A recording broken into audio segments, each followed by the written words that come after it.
ఏది కూడా తీయబడదు. మనుషులు దేవుని యందు భయభక్తులు కలిగి ఉండుటే దేవుడిచ్చిన నియమము. అంటే మనం ఇవన్నీ కూడా దేవుడిచ్చినవే తప్ప కానీ మనం తీయటకు గాను వేయటకు గాను మనం మనుషులకు ఏ మాత్రమును కూడా అర్హత లేదు. మనుషులకు ఏది కూడా దేవుడు ఇవ్వలేదు. దేవుడే తీస్తున్నాడు, దేవుడే వేస్తున్నాడు అంతే తప్ప కానీ మనకి ఏది కూడా కాదు.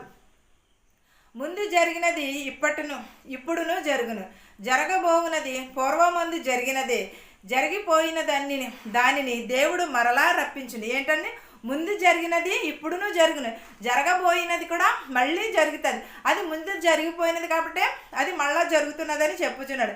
జరిగిపోయిన దానిని దేవుడు మరలా రప్పించునని మరలా రప్పించి జరిగిపోయిన దానిని దేవుడు మరలా రప్పిస్తున్నాడు.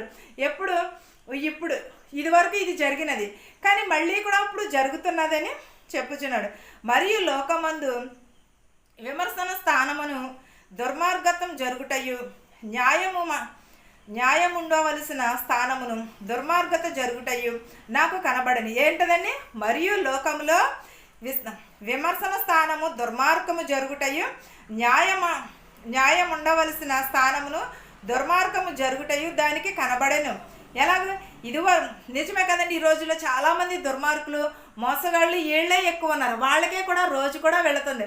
ముందే చెప్పినాడు ఇది కొంతకాలం క్రిందట జరిగినది కానీ ఇప్పుడు కూడా అదే జరుగుతున్నది. మనం ఏంటంటే గ్రహించలేకపోతున్నాం. ఇప్పుడేనమ్మా మనుషులు ఎలా మారిపోయారు, ఇదివరకు మనుషులు ఇలా ఉండేవాళ్ళు కాదు అని అంటుంటారు. కానీ ప్రసంగి ఏమి చెప్పుచున్నాడు? ఇదివరకు కూడా ఇది జరిగినది కానీ ఇప్పుడు కూడా అలాగే జరుగుతున్నది. దుర్మార్గము కూడా, అన్యాయము కూడా, పాపము కూడా ఇదివరకు ఉన్నదే కానీ ఇప్పుడు కూడా అలాగే జరుగుతున్నది అని చెప్పుచున్నాడు.